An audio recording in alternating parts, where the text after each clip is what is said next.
if you're new to the school, special welcome. So we're going to have today an extra younger workshop. Oh, somebody. Oh, sorry. Okay. And we want to mention, you might have noticed that we have some beautiful people in the back, and they're going to hear, it's going to be filmed. And everybody will receive the recording. But if you do not want to be in the recording, maybe suggest, sit in the cheap seats in the back, and don't come up. And don't raise your hand for the hot seat, yes, because it's going to be hard to take that out. So just know that it's going to be videoed and it's going to be shared with you. Is it going to be shared in any other way, Sat Shree? Yeah. Yeah. Just so we know. Yeah, I'm not coming up to the front this time, but for you I'll do that. Hi, I'm Sat Shree. For those of you who don't know me, I'm Sat Shree's wife and his partner, so he'll be coming. I see a lot of familiar faces. Yeah. So what we're doing here in collaboration with New Yoga School with all of you is kind of introducing ourselves to Sat Shree to younger people. Because we've had a lot of younger people are now coming to him, but up until now, it's been mostly, the older people. So from matter to spirit, which is the way we've been going, but most of you are coming spirit to matter.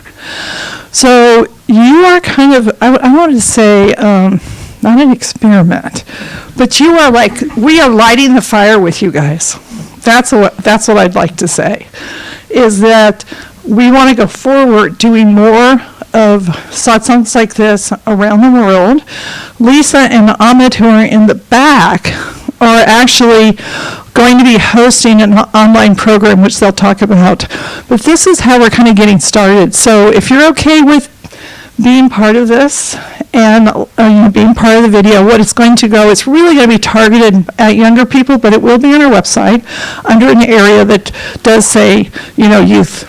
Okay, so you are really the flames, and we really appreciate that. And any feedback that you can give to Marika,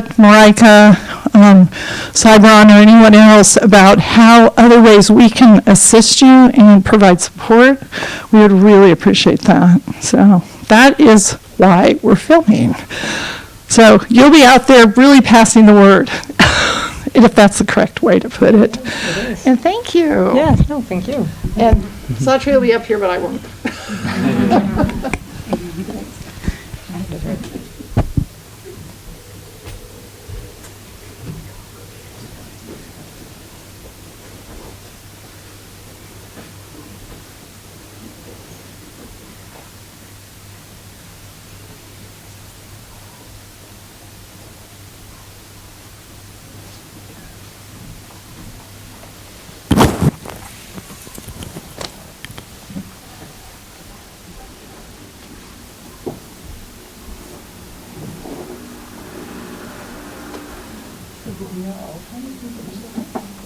Someone in the back who wants to sit up front, we have an extra spot here open on the second row.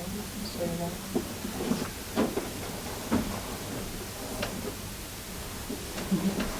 What's your name when it is?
There,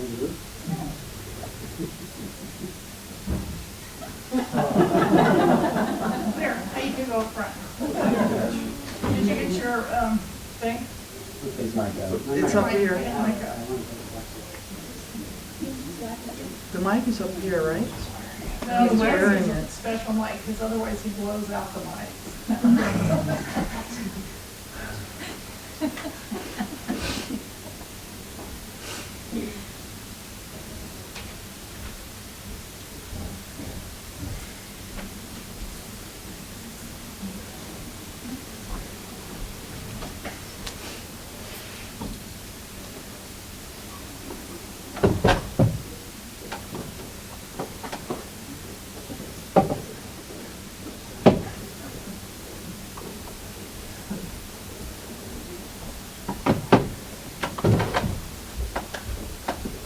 Welcome.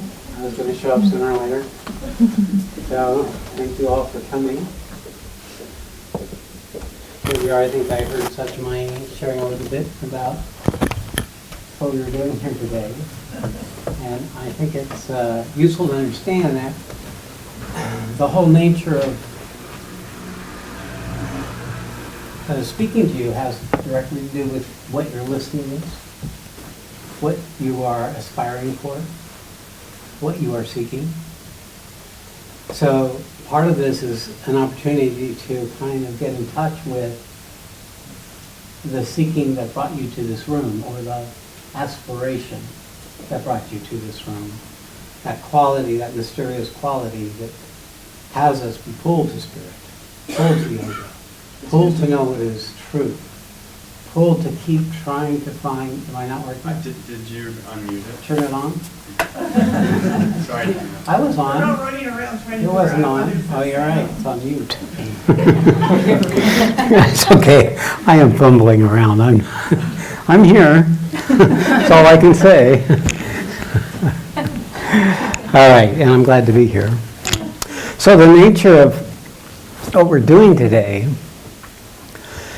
is to give you an opportunity to get in touch with that quality of aspiration or longing that you carry already, that you brought with you to the room, or what motivated you to come here, be it haphazard or be it intentional. But however you got here, I invite you to be intentional.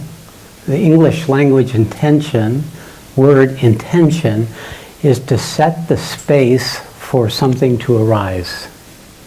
So to bring an intent for something to arise that'll deepen your connection to, your knowing of the very nature of what in you seeks or longs or aspires. And I want to point to that because it's the most important thing in this room. I know our individual egos think we're the most important thing in this room. But in fact, the most important thing in this room is not so much our personality, but what lives us. And if you want to look at what is the nature of the spiritual path, it's that discovery of what we already are.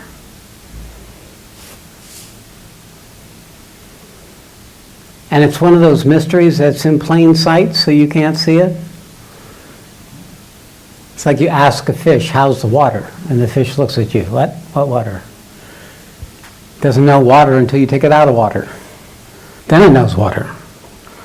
And you could say that spiritual awakening is where we come out of the condition that we've taken for granted and discover the condition we find ourselves in, that we are in, even though we were in it all along. And one of the things that we're actually in right now is a crisis, an existential crisis.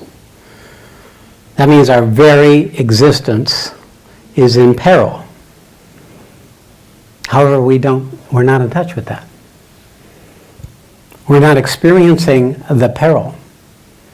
We're experiencing the water we swim in, the soup we swim in, the story, the feeling, the mood, the next thing to do in your day, the thing to look forward to, the people you like, you don't like, your own structure of what's happening, arising in you at any one moment. We're in the soup of us, the soup of the personality, the soup of the story, the soup of our ideas and the strategies that we consciously and unconsciously take as we move into existence. And in that place, you can't know anything but the content that you're swimming in.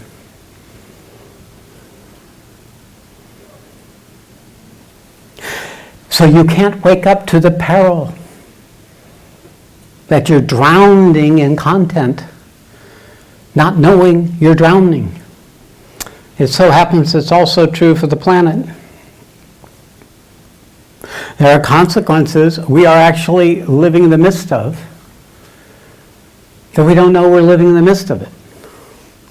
Because we're so caught up in our own little story, our own little world, our own little values, the things we make important, the things we discard and don't consider important because they're not interesting or not stimulating or not aligned with the priorities of what we currently are made important. We've forgotten.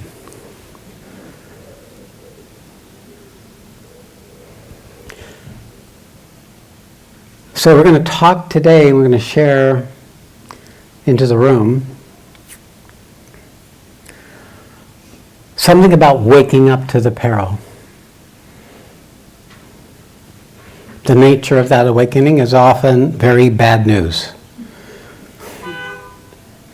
Because there's something in us that knows the truth of ourselves and we've forgotten. In the course of living our life and being raised as a child and going to school and all that stuff. We have forgotten the most important thing. So spiritual awakening is remembrance, but it's always what comes with the remembrance is what we had put in the way, the forgetfulness, the obscurity, the not believing in the truth that was within us, believing our personality, believing what other people tell us, believing what we're taught to believe, what we're taught to be. So we're living in a crisis, actually, and like the fish, we don't know it's a crisis. So awakening is what I invite this session to be, a kind of an opening up of a context in which your predicament is revealed to you. So we're really here too for people who are in the developmental stages, the younger developmental stages of the human system. So I've gone through it myself. I'm on the tail end of it.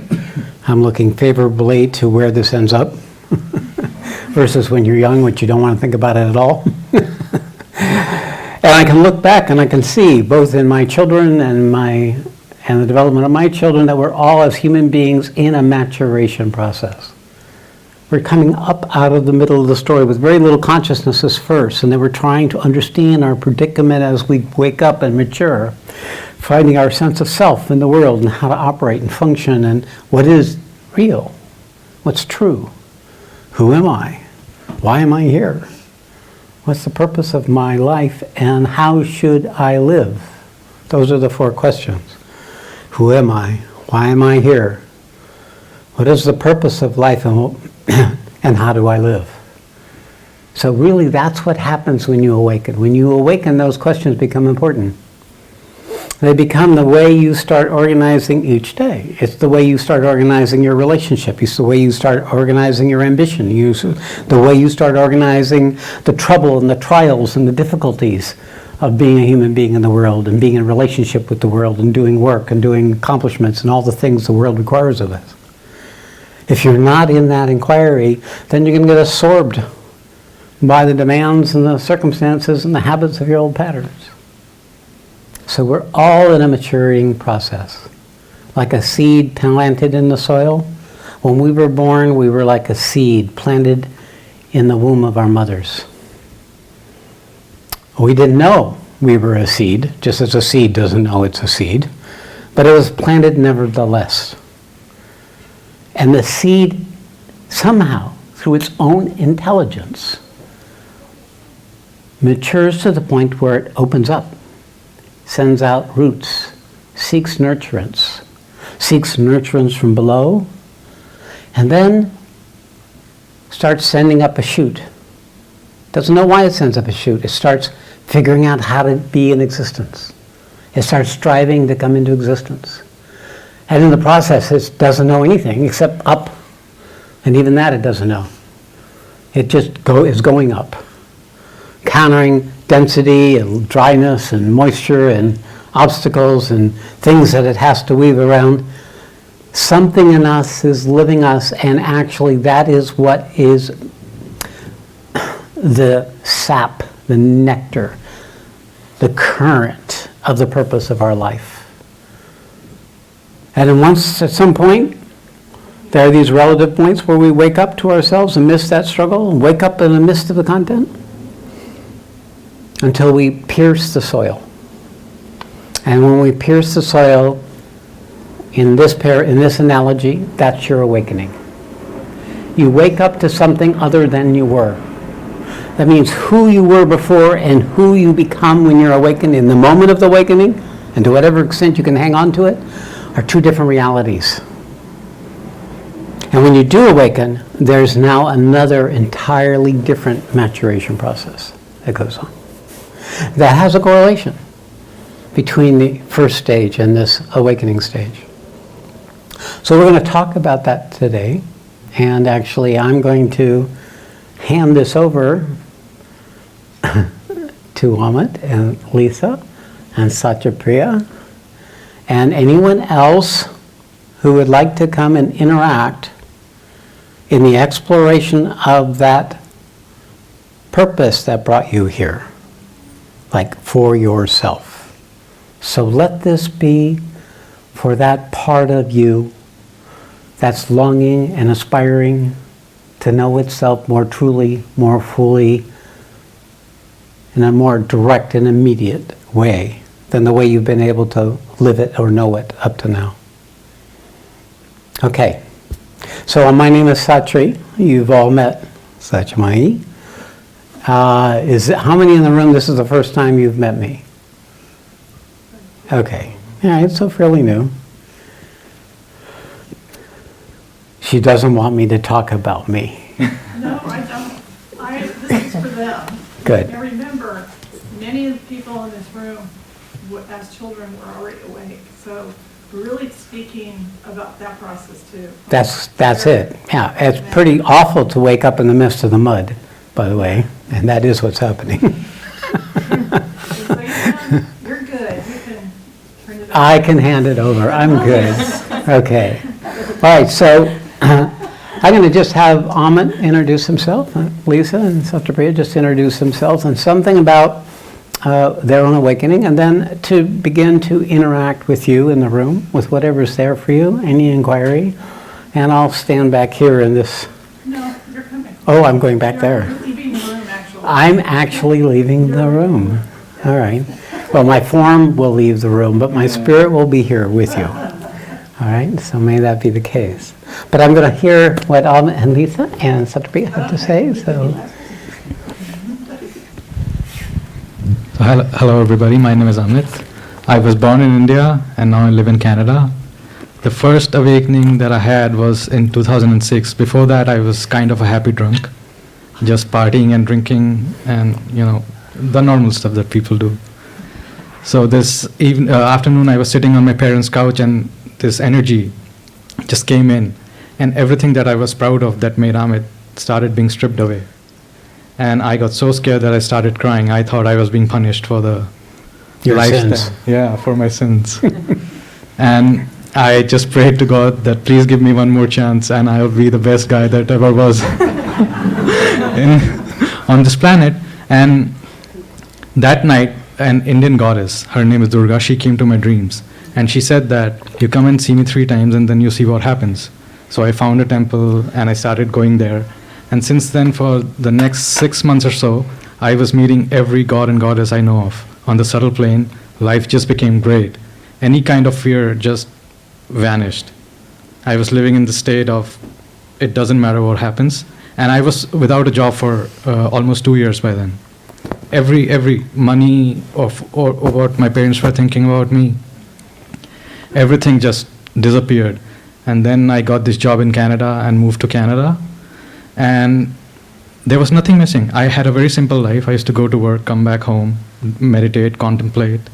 And that time, my purpose was not very clear to me. I just thought, I have a good life now.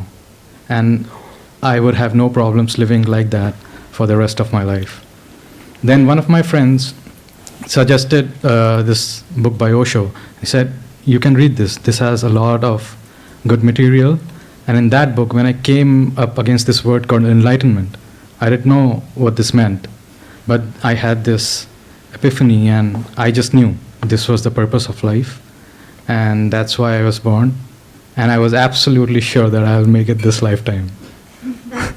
And this last part was the most important, because that experience that I had, it triggered my Kundalini, and then it just became a hell ride.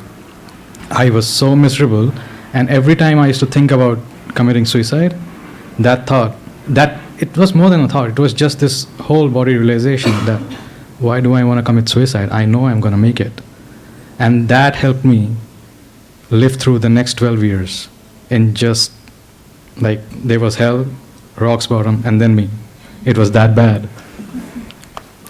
And 2 weeks before I saw Sat Shree on Bad Gap, I was working and I had this experience where I felt this knot open in my brain, and then my crown opened up. And I felt this energy come in. And that time the thought that came was, why the fuck am I still not awakened or enlightened? Because everything had stopped here. The seeking in my mind had stopped, but I did not know the body was important. Typical Indian. Wake up, get the hell out of Dodge. So I saw him on back. That's also an amazing happening. So I stopped watching any kind of videos after that, because my seeking had stopped, and I could not listen to any teacher that was speaking to the mind, because there was just nothing there. So it was 11 in the morning, and I used to work on the oil field, so I was on my week off, and I was drunk by 11, and I was watching, I think, The Price is Right on TV with my Inspiring. with my roommate, and suddenly I see myself like opening my laptop, like I have no idea why I was doing it. Went on YouTube, Bad Gap, and I'm questioning myself, like, why am I doing all this? And I'm completely out of it. And then I see this name Sat Shree, and his photograph wasn't there, so I thought he was an Indian guy. So that's why I was like, okay, let's check him out. So when I put on the thing, I ended up watching everything, the whole interview, and then I just got up and I told my roommate, I have to go and see him. The human in me had absolutely no idea why. And I had 2-3 Skype calls with him, and couldn't function anymore. My mind was already gone.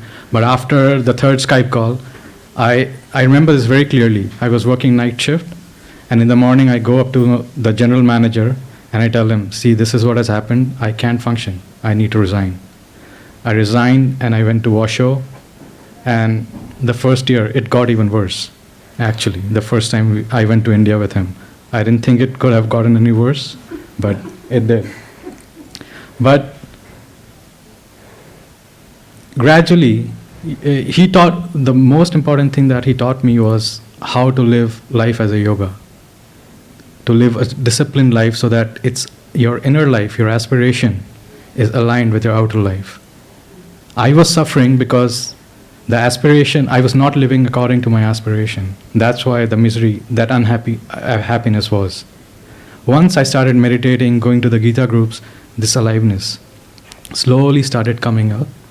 And it's been now 4 years with him, and it's just like... He's good now. Yeah.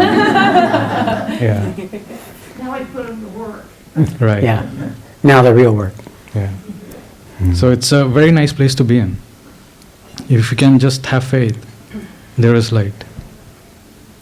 And it's actually a very beautiful place to be in. Very good. Thank you. Thank you.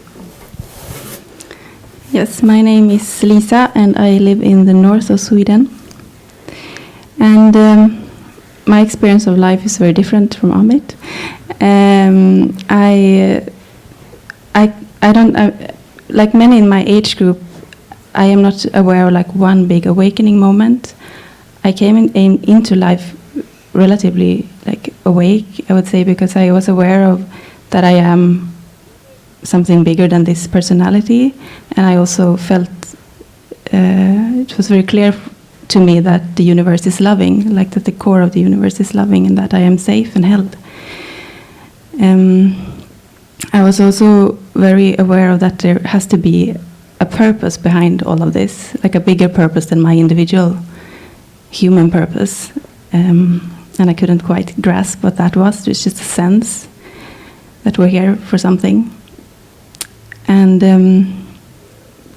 I enjoyed life very much. I am a musician, so I've been able to work with my passion, and I had a safe childhood. But when I was between 20 and 30, I am 35 now, I became more and more miserable because it kept coming, like I'm not living fully my purpose. And I was with another teacher, so I felt that I had like an intellectual understanding of the spiritual path, but it had not yet come into my body. Like I knew these phrases, but they weren't really fully lived. And I met Sat Shree 3 years ago, and my experience of working with him is that there is like an emptying out of everything that has put this person together, like the labels and the stories, and so that there has become more room for the force that comes through him, and so that the purpose that lives him, I feel now also lives me, and that is the ultimate satisfaction. I feel that I am living my purpose now. And simultaneously, as there is this clearing out, there's also been increasing my ability to include everything in me, like that all of my experiences are, I am the source of all of them, whether they're positive or negative.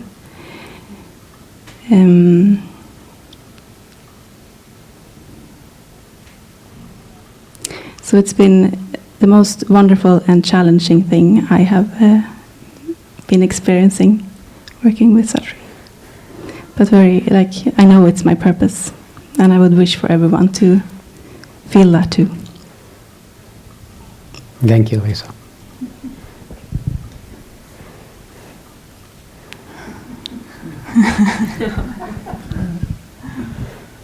Oh my goodness. So my name is Satya Priya, and I live in Washoe Valley. And it's funny, I have never told my story before, actually, and I am not much of a storyteller. But I was born in Brazil, and I moved to the United States when I was about 25, because I just fell in love madly with a man. And after several years of marriage into work, and I went through a period of deep depression after that. As much as I felt the relief of that, I felt the bottom of that. And I realized that before what I called my main awakening, I actually had another awakening. And that was on awareness plane. And I realized how easier it is to miss the awakening awareness because it's not embodied. And that was when I was a runner, a marathon runner, and I'm running the marathon, and towards the end, my consciousness stopped. And I was this like, and my body kept running, and it felt that it's running in place. It was the oddest feeling ever, but it was an awareness awakening. So I finally finished the race and went back onto life. And I was a scientist, so I was very, very engaged in work and loved running and relationships and things like that. Just very, very normal life. And then one day, I think I was just searching. I think there was always that inner search inside me, but I was never in touch with that because I think I grew up in a culture where all the emphasis was given to what you do. What you do is who you are. So, but one day I was going to therapy and all that stuff, and And I had a Kundalini awakening, and that's from the bottom up, and that wakes the body. And when you have that, it's unmistakable. You know that there's another dimension. You can't deny that. Awareness, you can still kind of like come back to the conditioning, but the Kundalini awakening is just, it blew your circuits up. So I was on a honeymoon for 6 months, like full of bliss, full of Shakti, but I didn't have any spiritual teacher. I didn't have any inclination to yoga guru. None of these I wanted. So I gave all away. And sure enough, I started getting very ill. I mean, and when it was a very strong dejection. And I feel that what happened is that I had a very strong ego shell, like my shell was very thick, very dense. And it was the pressure of awareness coming down and collapsing all my system. So it collapsed my mental, I was a scientist, I couldn't work. Collapsed my physical, I couldn't run. And I had a very strong vital. So I was full of passion and really driven, and that collapsed. So, the tendency is to try to go back and regain that, and that there was a just drainage of the system, what you guys call the burnout thing. Really bad. Really bad. Like I couldn't get out of bed for years. And in that sense, because my consciousness is still looking to the old paradigm, I kept going to samadhi, like I kept getting absorbed, but I was still trying desperate to go back to the sandbox. So there was this struggle for years, just trying to put myself together and go on with the life. And at some point around that, I was introduced to Sat Shree's Bhagavad Gita videos, where he started talking about dejection and all the stages of awakening. And that really resonated to me. It was just, it gave me hope. I can say that gave me hope, even though I knew that it was actually fate and the soul that was actually waking me up every day and just not want to commit suicide. And then I was very weak at that time too. There's no way I could, I was just barely being able to sustain myself. But there was a moment, like I think 6 or 8 months down the road, I just knew I had to contact Sat Shree. And I just placed a Skype call. And I had a Skype call with him, and he completely put in context what was happening for me. And I finally felt that there was somebody, because I had talked to other teachers before that, and nobody knew what was happening to me. So I ended up living a very secluded life, isolating myself, because, there's nobody that is there. So when he put in context what was happening to me, like my whole system relaxed. And soon after that, I was in his neighborhood.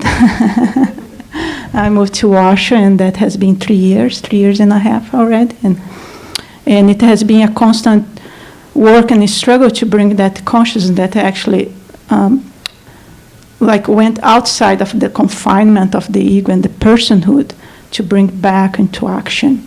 And it has been a lot of work, and Sat Shree has been hammering constantly to just bring here. And I'm very happy and very grateful. So that's my story. And she's here now. Yeah. Okay, there you have it. And this is just a sampling. So what I'd like to do is, some of you have stories, and if you're willing to feel free to share it. Did you give the talk about the video? Yes, that's all right. Already said? But only come forward if you feel you're comfortable with that. And meanwhile, I'm leaving, and in body, but in spirit I'll be with you all. And that's what you find out sooner or later. Oh, but before I leave, I'm going to pass the mic over. There you go. You now have the mic.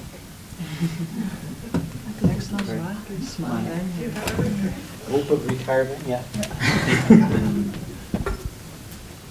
All right. Is there a time limit? 2 hours?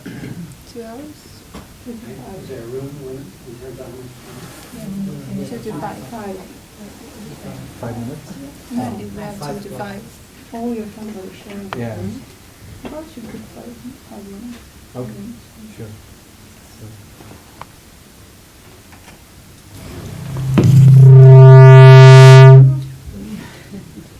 So anybody who would like to come up and share their inspiration and inspire all of us here? The room's now open. Everybody needs to be inspired to do something. So by coming up and sharing yourselves, you'll be part of this big purpose.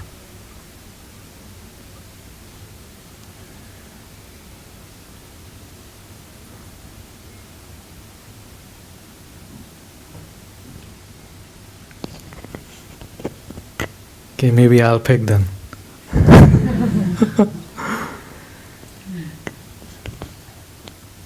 You wanna come up? Yeah?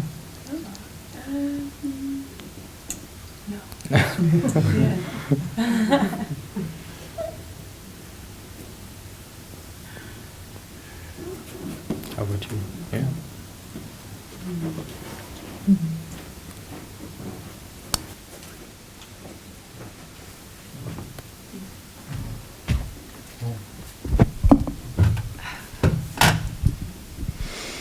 Hey. Yeah, I recognize you too, so I wanted to come up to also say thank you. Do you remember I sent you a message like 2-3 years? Yeah. I don't even remember how long it's been, but yeah, so my name is Sita. I think 2 or 3 years ago I had an awakening. I was living around the corner here, and I really didn't know what was happening. I was very happy going through life. I felt very inspired by life and just very grateful to be alive. And should we start meditating?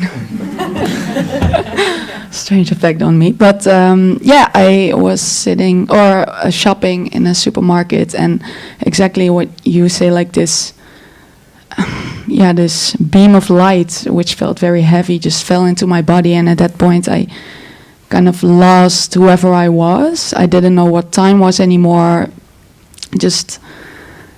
I was just very confused at that time because my mind couldn't make sense of whatever was happening. So it went round and round and round, and trying to make sense of what was going on. I really couldn't. And then I found Sorbed.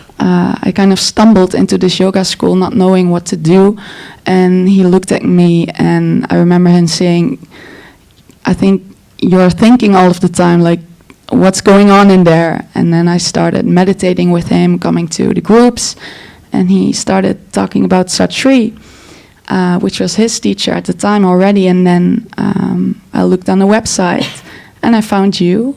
Yeah, and I sent you a message because I was so confused, like really confused. I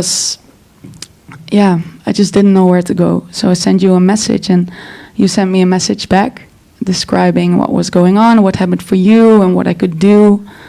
Then Sat Shree was coming here, I think like 2 or 3 years ago, and I met him for the first time. And from there, my path became clearer and clearer, and it hasn't been easy. Because it touched my heart when you say that you've also, for everyone, when you've been depressed or when you had anxiety or anything that can come and burp up while you're going through this, it's not easy and it's not fun. And it always touches my heart when someone goes through that, because you have this compassion after you went through it yourself. And I think that's very valuable, actually, to have experienced that and to understand what someone else is going through when they are going through it. So I'm grateful for that period of time and all of those sensations that came with it. And now, things are becoming more clear for me now. And I'm very grateful for that. I can see there's something that I always knew that, there is something that I always knew that there is, and it's like a coming home. So it's like very familiar, and sometimes I can see that there is still some kind of conflict sometimes with who I think I should be, my personality, or sometimes it has to do with my age. Like I'm 27, like shouldn't I be in bars, standing on tables, dancing? And I can see sometimes this pushing and pulling. And then, yeah, I think since the past year there's been more relaxation with it. So where I first would be very rigid, like no, I'm only doing the spiritual thing and nothing else, I'm beginning to be more calm with it and just feeling what feels good in the moment, and then seeing if that's something that I want to do from my mind or if it's something that I want to do from my soul. And then it becomes very effortless, because then when I see my friends or when I drink, sometimes I still have a beer, I can really enjoy it. And I think that for now feels really right, and just to follow my heart. And that's, yeah, I'm very, very grateful for that. It makes it so much easier. Yeah. So, yeah, that's it, basically, for me. Yeah, and thank you so much, Amit, really. I was so happy to see you here. I was like, oh, I have to thank him. So really great to see you. Yeah, thank you.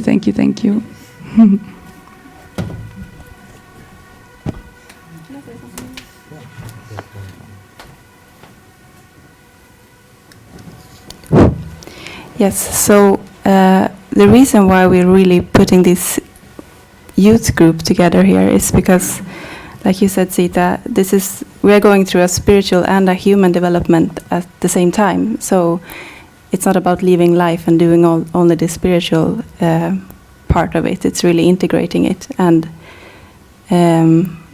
I see for myself that I can be a very humbling process, because there's all these openings, and it's so overwhelming and big, and at the same time there is this person who is like has social anxiety, and it's not comfortable sitting up here talking in front of you, and so it's really about finding both the human and the spiritual growth.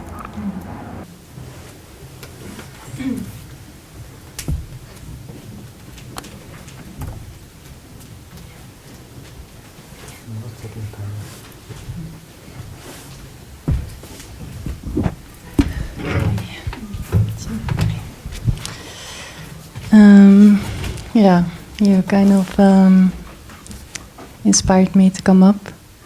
My name is Anke. And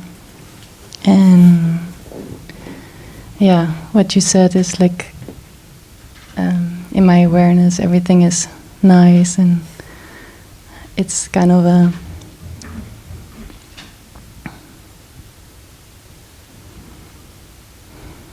like a place to escape, because the human part doesn't really want to be here and feels very uncomfortable being here.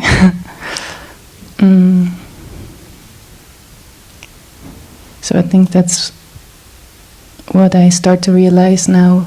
Like, my awakening was a year ago, and I don't really have this tough story. I had some challenges in life, but I never felt it was something bad, or I was always kind of happy with it. Or, I just saw the bright side of it. And then I started to come at meditation evenings on Tuesday nights. And the first time I was there, I felt like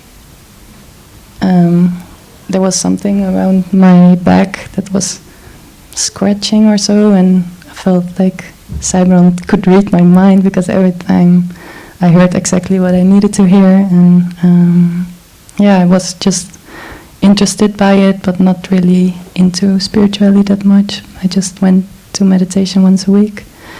And then at the yoga school I heard about a retreat from Mochi, and then suddenly it opened that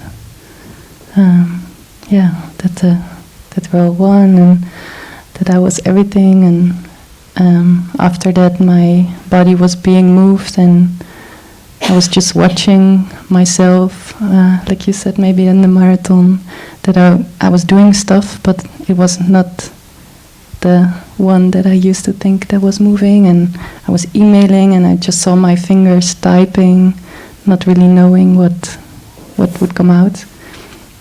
And then my mind started to judge, and I thought I was in a psychosis, or I was brainwashed, or and then this evenings here really helped to know that that's actually a good thing.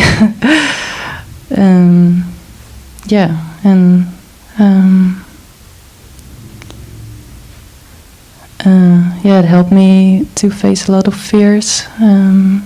Just after the retreat, I could face my deepest fears too. I was moving and walking in a park in the dark, where I have a big fear of men, or had up until now. And because I knew I was also those men, and if I would get harmed, it was only the body that would experience pain, but it wasn't like me that would feel it. So it did transform a lot in my human life, but still coming up and telling my story. I don't like to talk so much about myself. So that part is, I think, the embodying, to also get it in the body, and that's kind of starting now, and that's appealing in Sat Shree. I think that it is like that. It's also the human part what I didn't want to hear, but kind of understand now. So, yeah, I think that's my story. Thank you.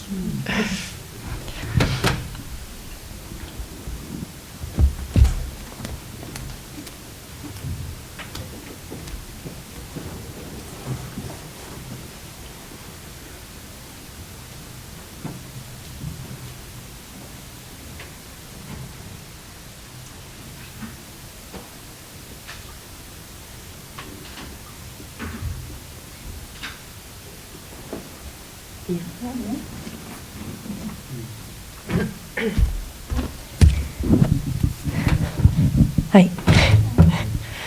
Hoi.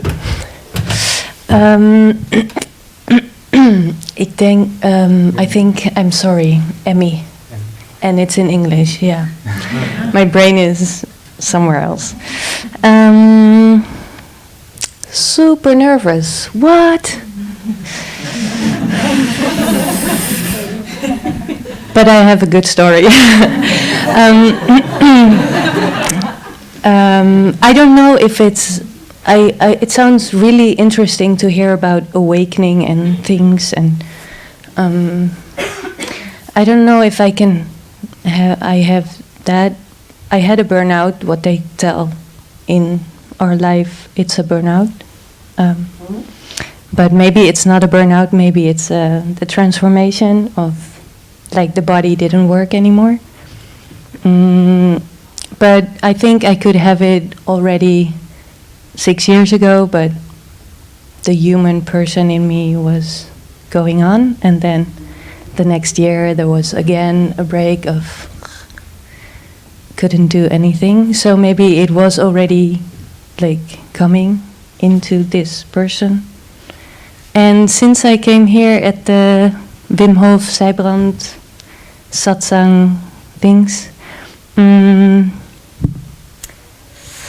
I'm still super nervous. You can just be a minute with that nervousness. Okay, just close your eyes and just go there and just breathe. And I also was crying there because it's super nice to hear stories that people have this. So it's not like the loneliness of living in a world of, I don't know what. So it's also super nice. So thank you so much for this yoga school. And but actually I have a question, because since this is burnout, it started in February, no work, nothing, no sounds, nix. And then only meditating and yoga.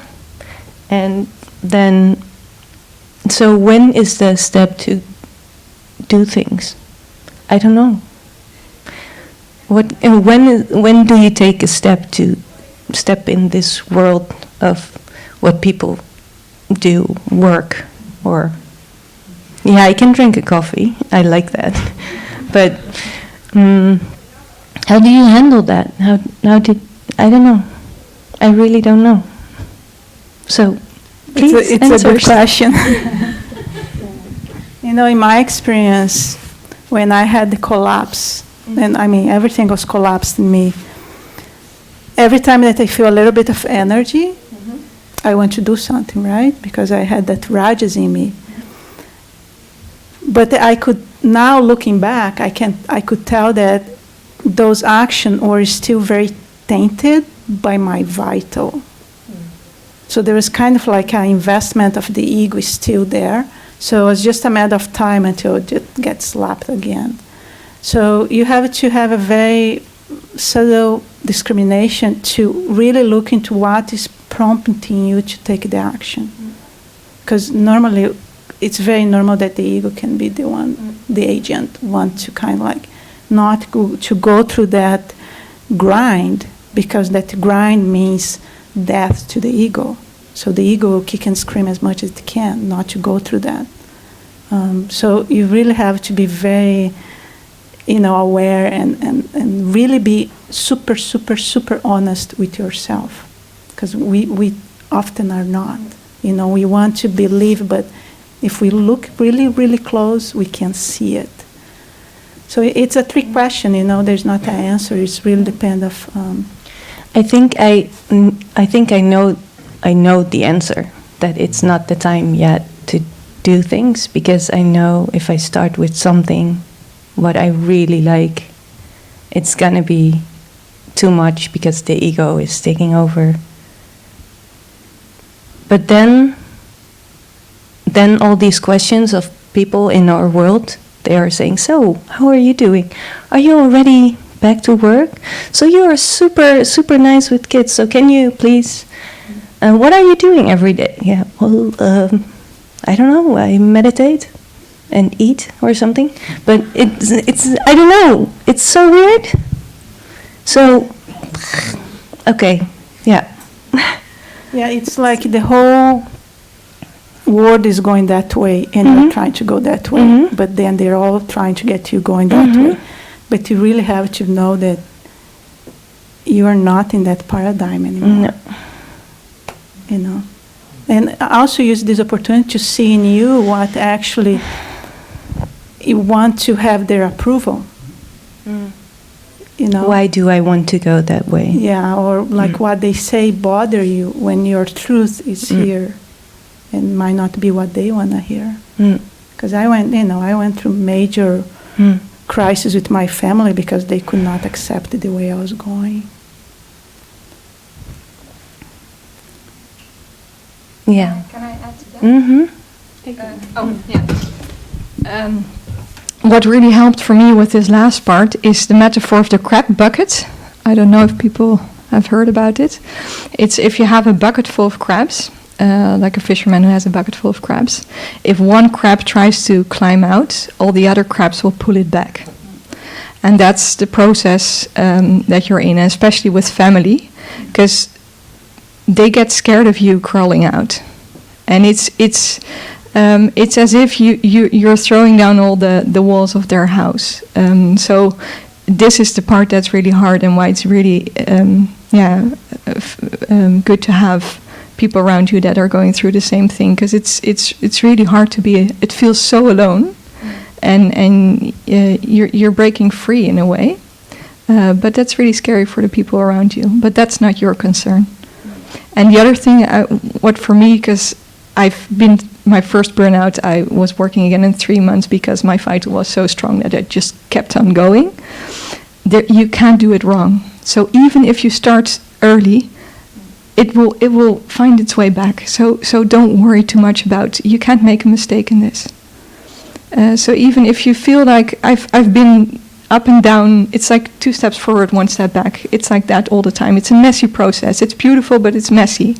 So don't be afraid of taking the first step forward if you feel like it. And if it doesn't feel right, you'll feel it, because and the awareness keeps growing in that. So every time you take a step forward too soon, it's There will be something. there will be something telling you to pull back and or to move forward, because that could also be it, that it's a positive experience. But you'll get better also every time you do that on getting to know yourself and to getting to know your body. And when your body tells you to stop, or when your body tells you to rest or take really good care of yourself and be kind to yourself, and it helps you to find that spot in you that is loving and that doesn't need the other craps to confirm with what you're doing, that knows where to go and knows who she is. That's part of the process. That is actually the process, I think. Yeah. I think that's super interesting, maybe because I'm already also doing that. I also don't live in a house, I live in a camper van, and nobody does. And I also quit everything and blah, blah, blah.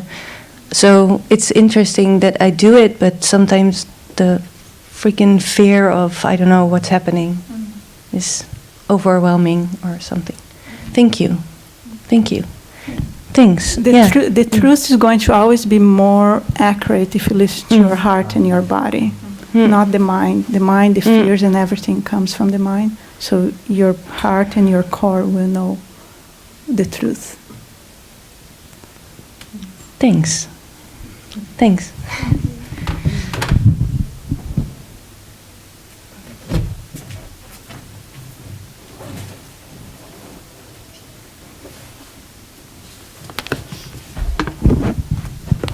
Anyone else in this room who is struggling with what she's struggling with? Burnout still. Right. So, do you guys want to come up and ask questions or want to share something? Because this is the predicament. How do we get spirit into matter?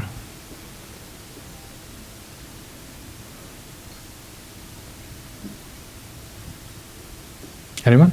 Yeah, please come up.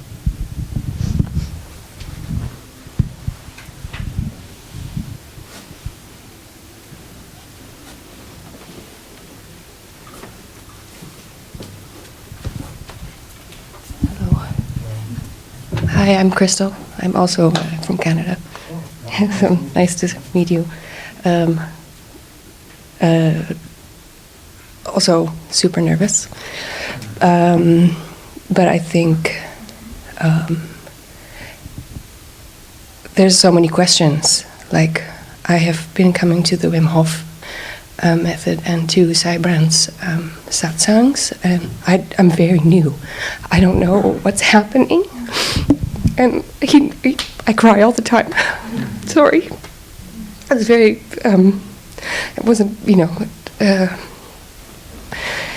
I'm very scared, and I felt something happen. I'm still really nervous about it, and I'm very afraid of what it's going to do to my relationships and my future, because I also don't know what to do next. And I feel there's always been this sort of pull to something.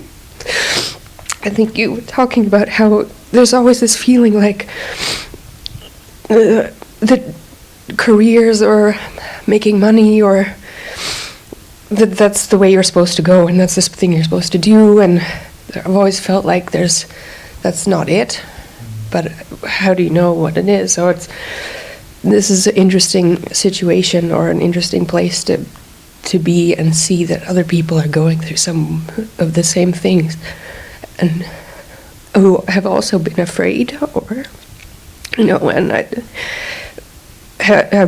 know now that I'm very much in the mind, and I think you called it an ego shell. it's like really strong. And yeah, so I don't really know if I have a question, but I just really have too many questions, I guess. Like, what do we do?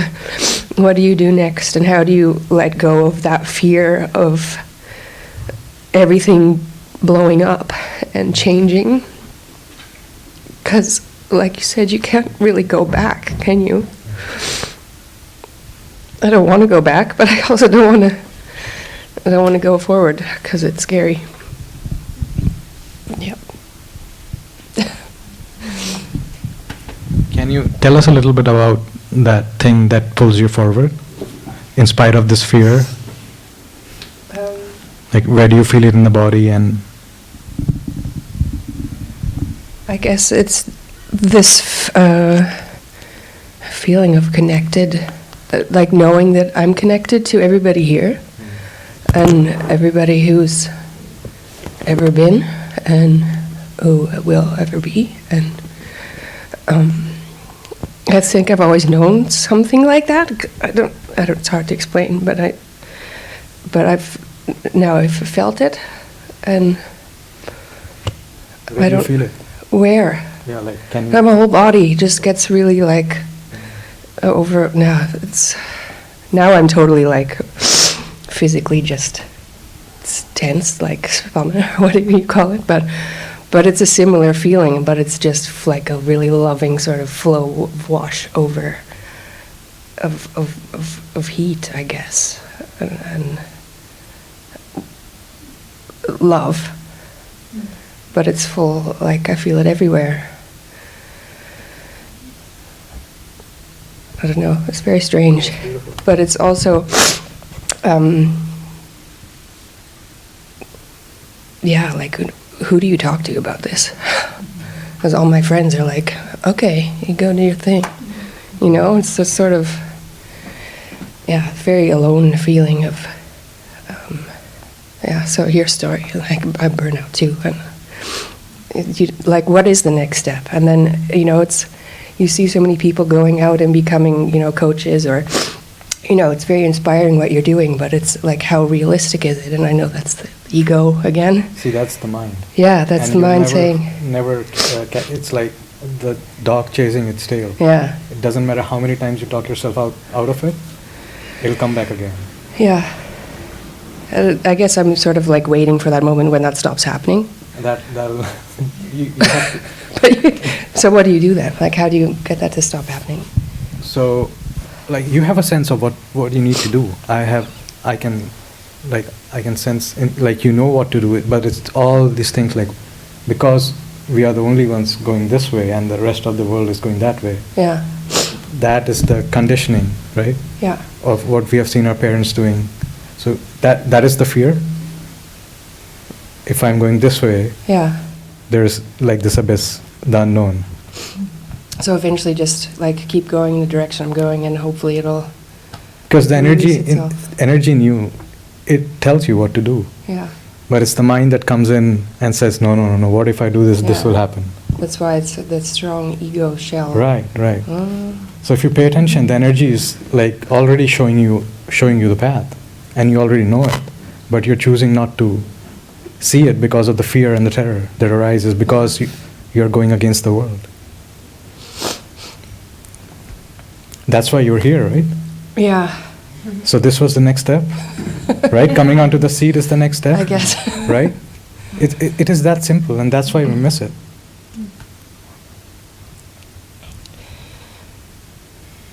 That is... Right? Something got you from there to the seat, right? Yeah. Something got you here. So you're taking these next steps, but because our ego is so strong and we are so used to listening to just the mind, we keep ignoring this, where the actual truth lies. Would you say that like more with practice it comes, like that if I just keep listening? It depends on which part of you empower more, because it's all a habit, right? It's programming. Yeah. Because, like, for example, I am 38. If I'm used to listening to my mind for 38 years, so obviously the programming says, no, this is right. Yeah. And it takes time to turn it around.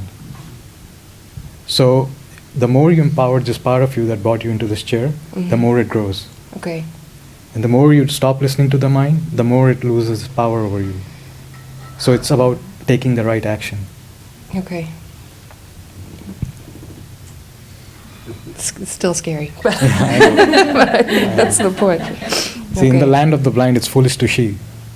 The what? In the land of the blind, it's foolish to see. That just went right over my head. I think there's like so much coming in now that I think, okay. That's what stops us the most. You know, because everybody is going in a different direction. Yeah. But if you pay attention to your body, you know what to do.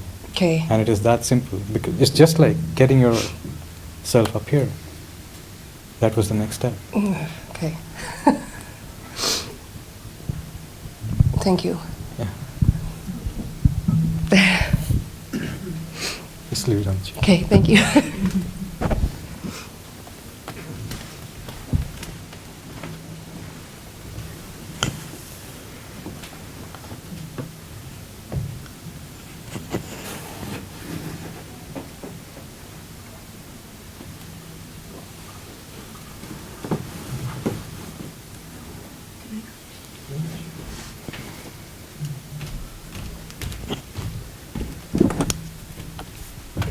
So many people. My name is Lisa. I'm from the Netherlands. I'll share a bit of my story. Several events in my life led me to have a severe depression that became very severe about 2 years ago. And instead of ending my life for some reason, I went to India to become a yoga teacher. But even when I was in the plane, in my mind, I had a deal with myself that I would still end my life if I felt the same way in 6 months. But I'm still here, so it ended differently. And I think a big part of my awakening was the first day of my teacher training, when my teacher Manjit asked me, "Who are you? Who are you when you take away all of your labels?" And then everything just collapsed for me because I knew the answer straight away. But it was also very scary to let go of all those identifications and things that I thought were my life and thought that were me. So a lot of stuff started happening and I had a lot of insights, but I didn't really understand what was going on. And then about after a year of traveling, I came back to the Netherlands and I moved to Amsterdam. And then I ended up here at the new yoga school. I had never been here. I had never seen Sijbrand or Marika or anyone else. But for some reason, I decided to join the Gita study group. And then everything just started to make sense because so much was happening in my system and in my life, but I didn't really understand why and what it was. So that was very powerful, and also to be around all of these people going through the same stuff. But about halfway through the Gita, I started getting very anxious because I was recognizing so much of it and so many synchronicities and so many manifestations, and it started to scare me because I felt like it was almost too much for me to handle in such a short amount of time. So I still kind of struggle with the pace of it, but also how to deal with all of this in the body of a 26-year-old in Amsterdam. I find that very difficult because, as so many of you are saying, everybody's going in this direction, and I'm completely comfortable now with going into the other direction, but it's still scary and lonely. And I have a lot of amazing friends, but they live very different lifestyles. And I talked about this with Sijbrand a lot as well. That sometimes I feel like it has to be all or nothing, and I shouldn't drink and I shouldn't go out. But at the same time, I think I should also have human experiences, and as long as there is no attachment or identification, it's okay to party or have a drink or whatever. But it remains a struggle. But it's great to be here and hear so many other people going through the same things. But yeah, that's what I find the most difficult, to find that balance. And you said a beautiful thing on Saturday as well, that it's all about making your inner world and your outer world match. Align. And I think that's very hard in this, especially here in the Western world. Just letting go of the identification with your career, always working. I would like to have some more advice on that, maybe. Yeah, see, in my experience, that's what I call the burn, the dirty burn, when you know that everything in you is telling you to go out and party and have that extra drink, pull back. And you stay with that burn. That actually transforms the body. Because all our addictions, when the mind says, okay, I need to go and have a drink, but the root is in our body. Because if you pay attention, it's the body that wants that. So every time you take a positive action by saying no to that extra drink or saying no to the party, you're empowering your being more. So I know it's tough. I've been there, I'm still there. But the more you empower your being, the more it grows. And the less you empower your ego, the more and more it loses the grip over you. So it is a long process. It's not easy, but at the same time, it's important to let life in too. So it's a delicate balance, and Sat Shree says that it's slowly, by making mistakes, you get skillful. And I would say that don't be afraid of making mistakes, because the only true way of learning, in my experience, is your own experience of making mistakes. If I tell you this is a mistake, it won't work. But when you fall, then you pull yourself back up. That is part of the maturation process, because you know, now it doesn't work. So next time, when the same inclination comes, you are that much wiser. I think I struggle most with the feeling of loneliness sometimes. Just by making different decisions than other people or a lot of people my age do. And for me, they feel right, and I'm happy with the life that I'm living now. But sometimes I doubt myself, because it's such a different direction than I'm used to, and that my family is used to, and that my friends are used to, that then I start to feel a bit empty and lost again. But at the same time, there's no doubt at all that I'm on the right track. So it's very, Exactly. It's a bit of both. And what is it that tells you that you're on the right track? I feel it. How do you feel it, right? Yeah. Exactly. And doubt will be a constant companion on the path. Doubt and dejection. Because dejection is the doorway to the next awakening, the next layer. So every time you feel dejected, that means there's something else that is not met, is showing itself. So we feel that we are doing something wrong and we should run the other way. But actually it's the next awakening that's trying to show up. And then you'll see that after that passes, you find yourself again. So this is the cycle that will always be there.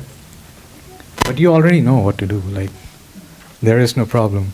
But I totally relate to your story. There was this time for 4 years where it got so bad that I did everything in my power to leave this awakening and go drink as much as I can. But it did not leave me. So if you can keep faith in that, you know, after every dark night there is the sunrise. Thank you. You're welcome. Thank you.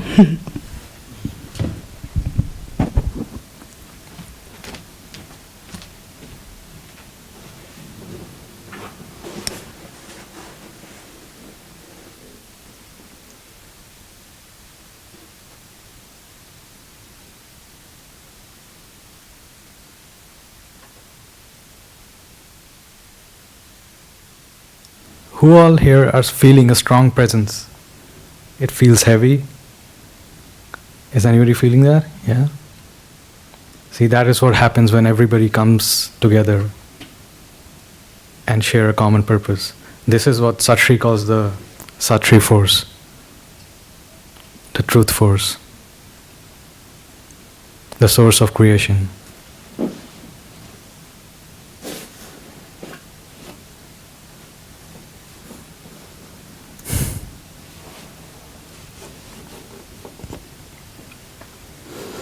Yes, I just wanted to say something about like a bigger context for what's happening, because there is a traditional path with the individual awakening, and what Sat Shree speaks about is also, like Amit said, he brings the Sat force, which comes through many forms over the planet, and what we become collaborators with. And the reason for it is to support the Earth in what it's going through right now. We all know that the Earth is in a peril, and that humanity is going through a transition. So to just give this bigger context, that it's just not about our individual awakening, we're actually supporting the world in what we are doing now.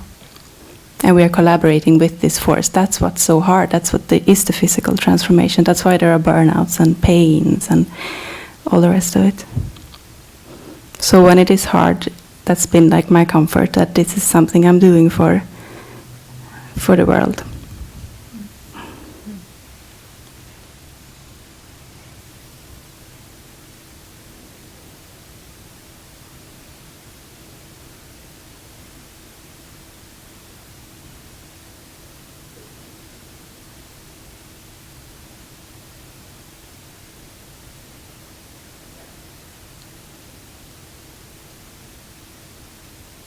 How are you doing? So extremely heavy. I don't think I can stand up. It's a bizarre experience. How about you?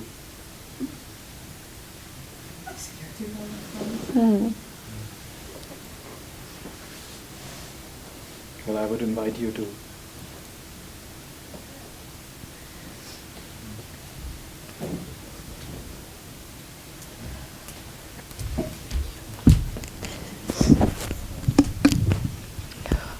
Even a little bit nauseous. You can take your time, please.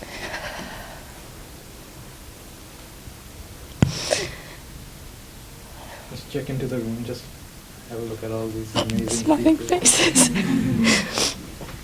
I just don't know how to live my life anymore.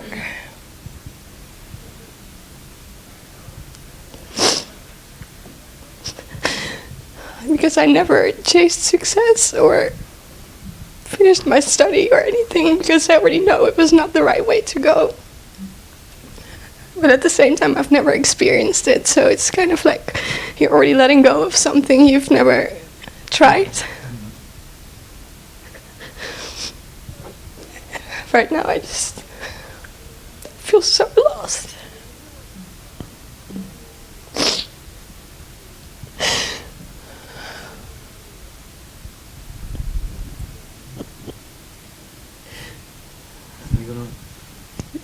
So, do you come here to the yoga school? I work here. Oh, you work here. So you're a yoga teacher. No, I'm working downstairs to Ah. make food. So yeah, you have a job. Yeah. And you come to the groups. Well, I used to come every Thursday to Sorbed, and at one point I was getting so much, so I stopped going. And today, like, because it was the extra Satsang, I was like, okay, I need to go because it's pulling me. So you are very much in touch that there is a purpose, that you are alive for a reason. Yeah.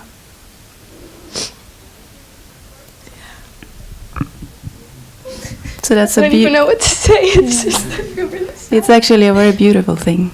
Like, you know, you're here for the world. Right now, are you feeling lost, or is it something else if you check in? No, I feel grateful today.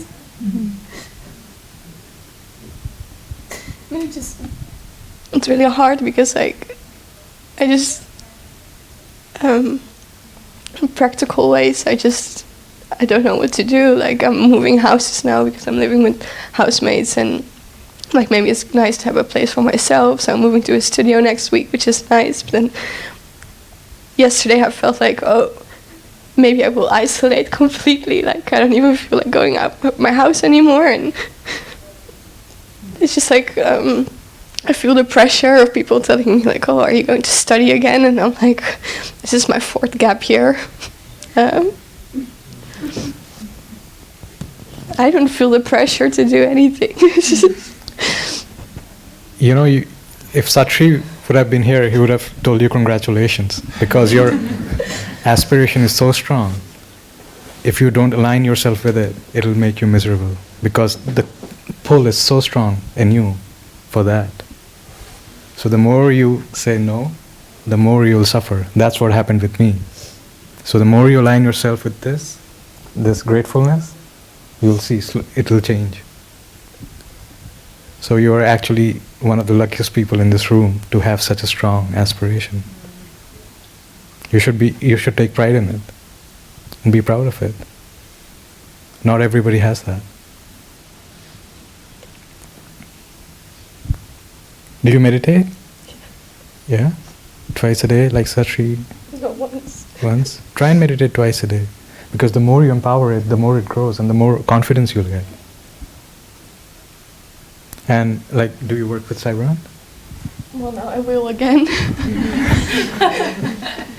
Yeah, see, the more, it's not, I know it's very hard, but in one sense, it's not that hard if you don't lose faith and just keep persisting. Because the dark nights would come, it's a part of the process, right?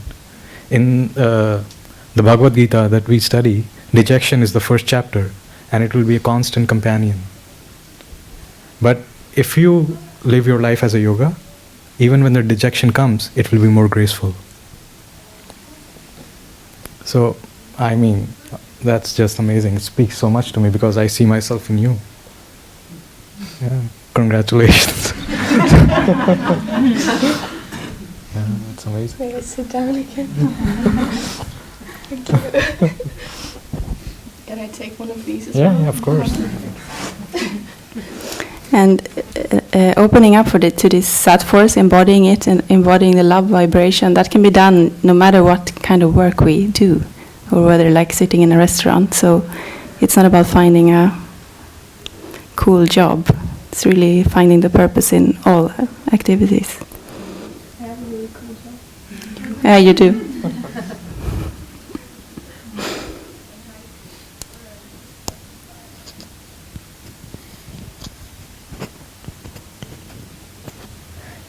You know, for me, what really helped when I was going through this feeling of loss, and I had so much anxiety, I cannot even put in words. You know, the refuge in the heart. If you can bring your consciousness to your heart space, is really the doorway of the soul. All the feelings of loss or nervousness is usually triggered by some mental story. So just resting in the heart space, and you have a lot of energy in the heart. It's really, I mean, 9% of the problems just become much, much smaller. And also for me, what became easier to just endure the process is just feeling the feeling or the emotion as pure energy. Not attaching label if it's nervousness, anxiety, loneliness, sadness, grief, resentment, anger. If you can just take the label off and just be with the energy in the body, it's just pure energy. And it gets very intense because as we wake, there is a much higher current trying to run through the channels in your body. So it's normal, actually. But it becomes much easier to endure if you just accept as just energy. And the heart, that's a great refuge.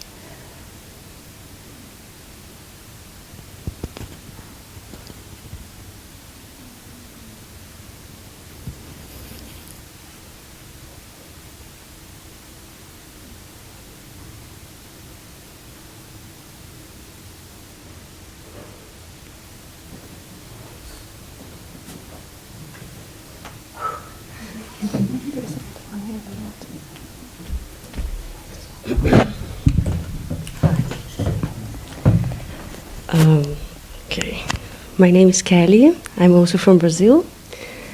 I came to live in Holland when I was 11 years, and I was here until my 15. And it was the most terrible time of my life.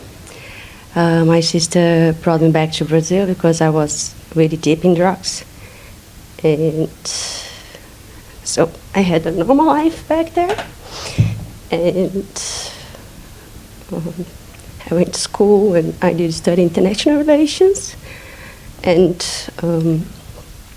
when I was 20-something, I was working with selling business corporations and bringing foreigners, investors to Brazil, until I saw that I was doing like something good for the world, and I wanted to become like a more better person and intending to do what I was doing. And so I was checking some personal development courses, and I just came from a very simple family. Like my father is a carpenter and my mom is a cleaner. So I never had like intellectual strength that much to do things in this world too. So I met one guy that was a yoga teacher, and he told me, okay, you want to develop your life, you do a yoga course, it will transform your life. So at the time I sold like 4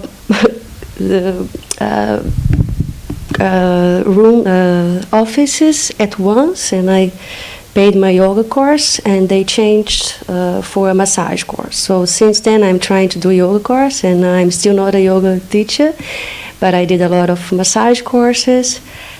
And so once I started this course, it was a year course in an ashram in Brazil, and I started changing my life sadly, and people beside me would look at me differently, so I thought I need to go to the source of it. I went to Asia and lived there 3 years, and I was kind of very naive and just checking, okay, where I'm going today, and trying to listen my heart, and just getting visa here and going somewhere else. And there was my 3 years there, and after learning a lot of massage, I went to a Buddhist temple where I stayed a year. But in the beginning I was there like running every day, until I noticed that I should follow the monks, and the monks walk very slowly. So, so naive I was, but I was there and I followed my heart, I guess. And I was there. What made me stay there was really when a monk taught me, when there was a girl and she was messing the temple. And I thought she was completely wrong. And I went to talk to the monk, okay, I'm so grateful for what you guys do here, and I feel so blessed to be here. I cannot accept this woman to mess up your temple. So he was, no, you should be aware of, of yourself, she's part of us. And it's not her, it's you. And then I thought, what? This monk is crazy. And so I was trying to, and then the next day she was doing something else, and I came back there and I told him, okay, now she's doing this. And he told me, okay, it's not her, it's you. And before that, my meditation, I was close to enlightenment, and then after she came, I was like in the hell again. So she brought up my peace away, and so and then I started to break my anger, or I don't know what was telling me bring me out of this connection. And I came close to this girl and I told her, "How are you?" And she was very surprised. But at the meantime, things start to become like lighter, and the animals around me would get closer, and people and my peace would come back until she was telling me all her story and her past and how competitive life she had, and I was kind of understanding her, and I welcomed her in my heart, and I understood like what this monk was trying to teach me, and that's why it made me stay like for so long. And I was cutting fruits there, and the monks would say that I could cut fruits for the king of Thailand, who is the most adorable person there after the monks. So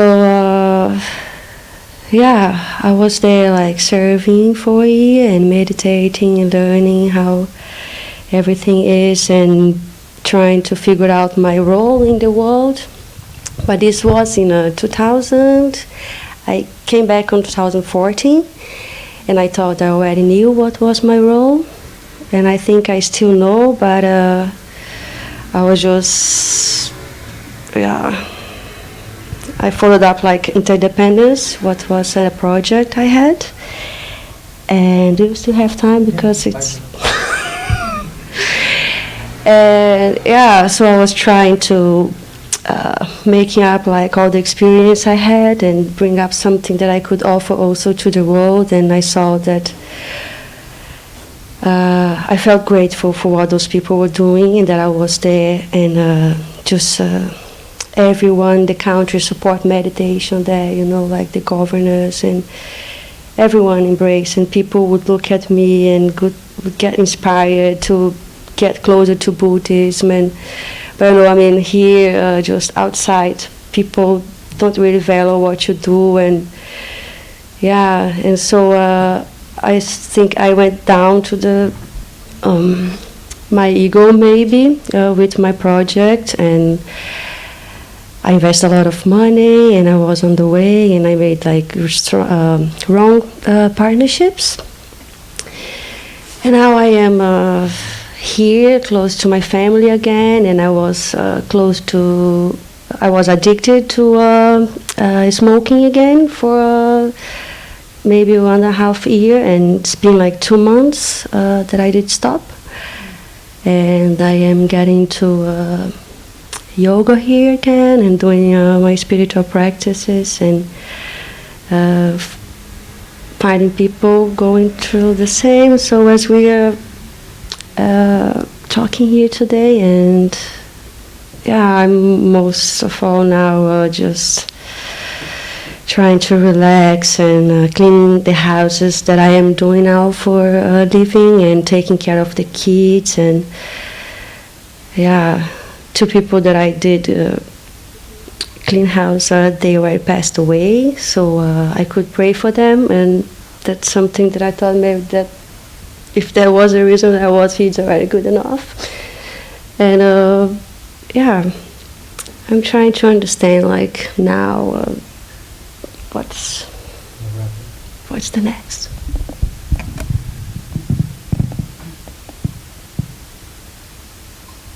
What's the next step you asked? My next step? Oh, should I make a question? Yeah. Okay. I think just as I opened so much my heart for the good things to enter, and I also let like other things enter as well, and maybe on my where I invested my energy and effort to trying to bring this to the world, I was mixing with some of my ego desire of being important, or being recognized for something, and I would just would like to find this balance in between, like how to just accepting that is coming to you, and not trying to force other things that is making your ego grow. So this balance. Right. Yeah. Okay, thanks. Yeah, see, that's the most important part of the journey. It's balancing the human life and the spiritual life. And most of you know how the peril feels like and how painful it is if you don't align yourself with the purpose. Most of you know that.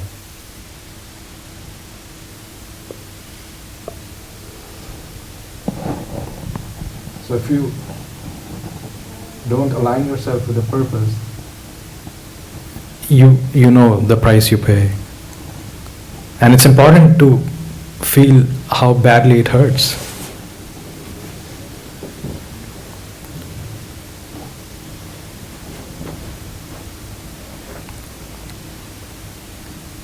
So if you take the right actions, which is the most important thing, is to empower the being more, meditating twice a day, working with Sai Brand and Marikan here. I mean, you guys are so lucky to have the new yoga school.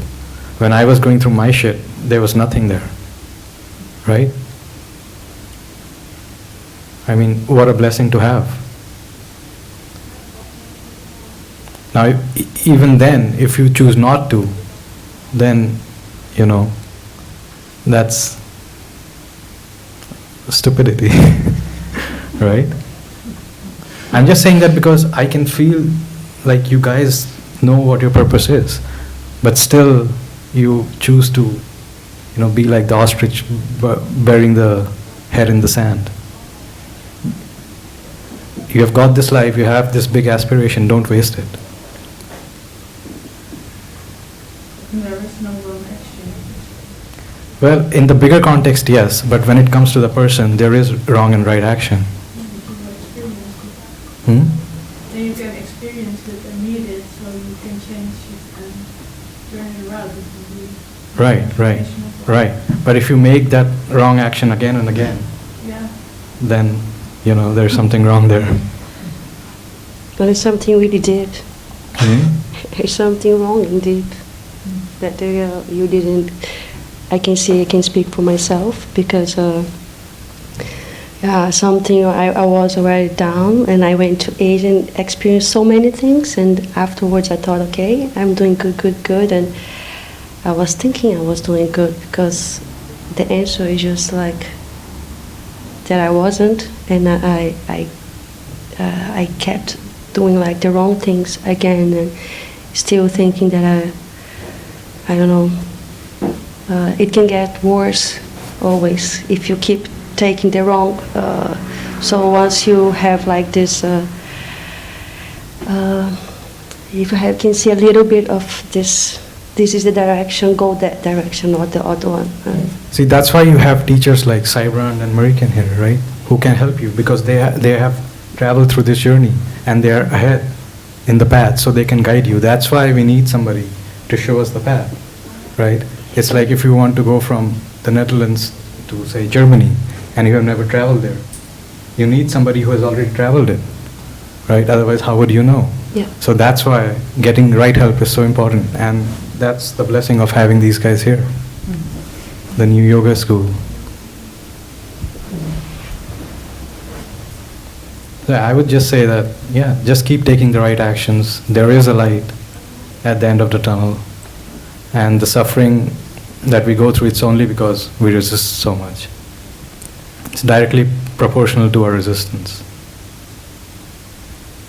But it was just an honor to just meet some of you, and the aspiration you guys carry is just such a blessing. It inspires me.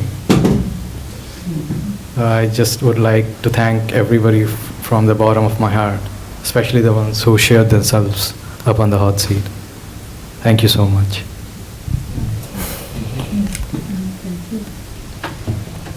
Anybody else?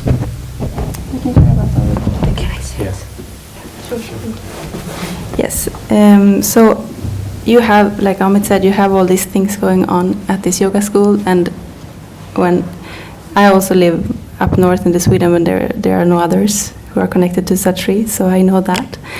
And when I met him, there were very few people in my age group connected to him, so I really wished for more young people, which is very lovely to see now. And we will be doing a group online, which will meet every second Sunday. It will be 8 p.m. your time. And it will be a study group on the Bhagavad Gita revealed, which is Sat Shree's revelations of the Bhagavad Gita. So you're very welcome to join that if you would be interested. I don't know, Sarban, could you post that in the, you have a Gita group? I would like the how to reach us. Because you have like a Gita group. Yeah, we start a Gita group again on the 3rd of September. Oh, yeah. There's no WhatsApp group Okay, anymore. okay. It's on the website. It's on the website. Okay, it's on New Dharma's website, and we have it.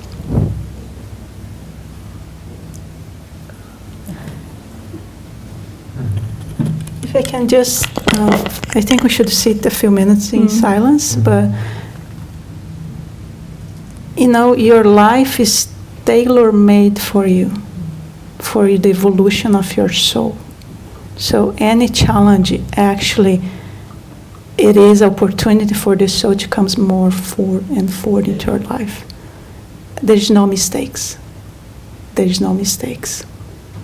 So, and if you're having a good time, you're having a good time. And like Lisa said, yeah, there's no separation between human and spiritual life.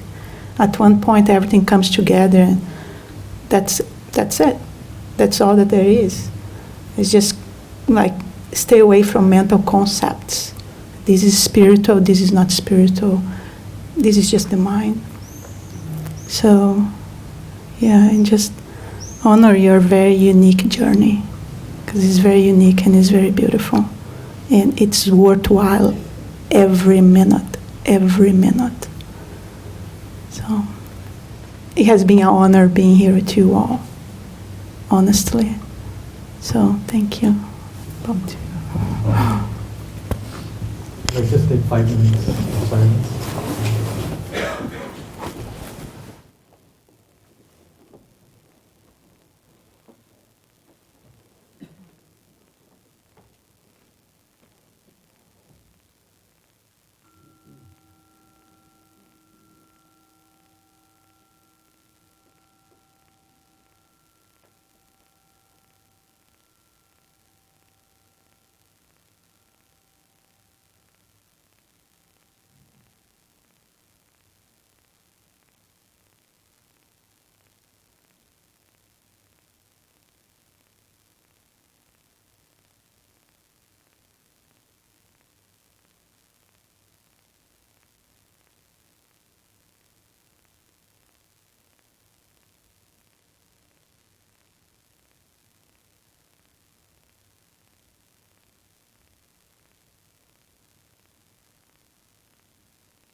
Thank you.